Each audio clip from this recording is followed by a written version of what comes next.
Hello friends, अभी हम पढ़ने वाले हैं डिस्ट्रीब्यूशन प्लॉट्स। अब ये डिस्ट्रीब्यूशन प्लॉट्स क्या होता है पहले ये जान लेते हैं। डिस्ट्रीब्यूशन प्लॉट्स बेसिकली क्या होता है कि हमारे पास जो डेटा है उसको हमें उसका डिस्ट्रीब्यूशन हमें अगर समझना है कि नॉर्मली डिस्ट्रीब्यूटेड है या पॉइजन डिस्ट्रीब्यूशन है। अलग अलग टाइप के डिस्ट्रीब्यूशंस को हम स्टडी करने के लिए डिस्ट्रीब्यूशन प्लॉट्स यूज़ करते हैं। ये कोई रॉकेट साइंस नहीं है, नो नीड टू वरी, हम अभी सीखेंगे, ये बहुत ही ईजी है। Let's get started. Okay, so first of all यहाँ पे हमने लिखा है डिस्ट प्लॉट। ओके, तो हम यहाँ पे देखेंगे कि डिस्ट प्लॉट मतलब कि डिस्ट्रीब्यूशन प्लॉट हम कैसे बनाते हैं। Okay, so first of all हमें सीबॉर्न लाइब्रेरी इंस्टॉल करनी पड़ेगी, जो कि होगी इस कोड से exclamation pip install seaborne.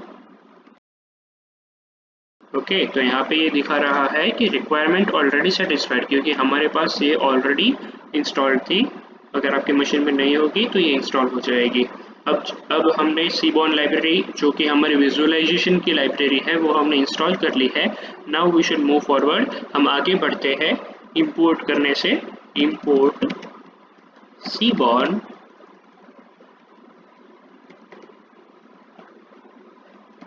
As S N S. Okay, अब इससे क्या होगा कि हमारी सीबॉर्न जो लाइब्रेरी है वो कॉल हो जाएगी।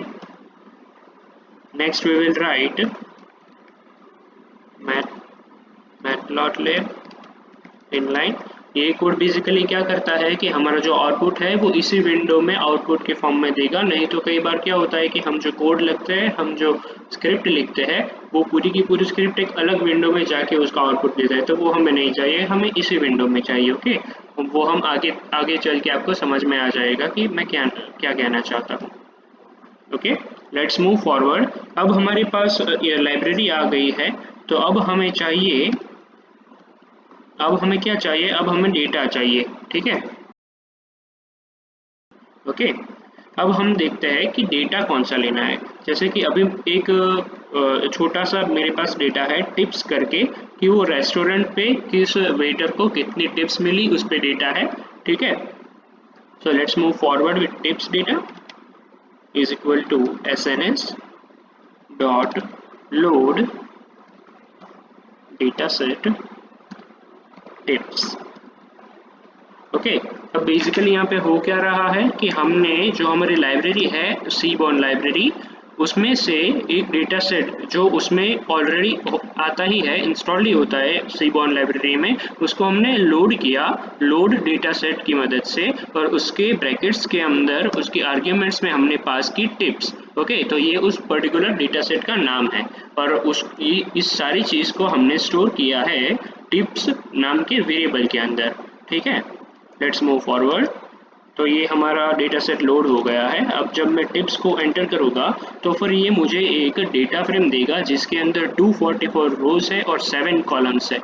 ठीक है, तो ये हमें मिल गई हमारी डेटा फ्रेम। अब इस डेटा को हमें, अगर इस डेटा का डिस्ट्रीब्यूशन हमें देखना है कि किस टाइप से ये डेटा डिस्ट्रीब्यूटेड है, वो हम देखेंगे। जब मैं आपको ग्राफ दिखाऊंगा तो आपको पता चल जाएगा कि डिस्ट्रीब्यूशन मतलब क्या होता है। Okay, so let us start by using, first of all मैं यहाँ पे एक टाइटल दे देता हूँ, कमेंट कर देता हूँ कि ये है हमारा डिस्ट प्लॉट। ओके, अब यहाँ पे मैं कोड लिखूंगा डिस्ट प्लॉट के बारे में। उसके लिए मुझे लिखना होगा एसएनएस डॉट DIST डिस्ट प्लॉट।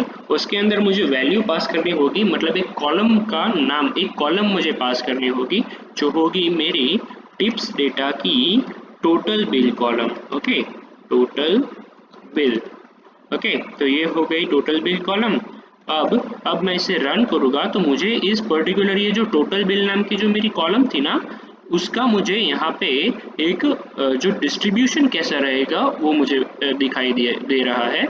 तो इसमें हम इससे ये चीज़ पढ़ सकते हैं कि 10 से 20 के बीच में सबसे ज़्यादा कस्टमर्स ने 10 से 20 का बिल पे किया हुआ है।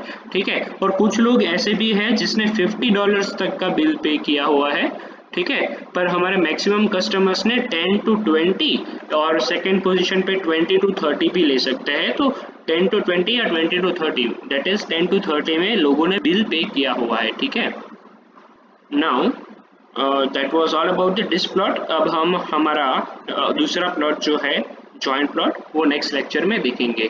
Thank you.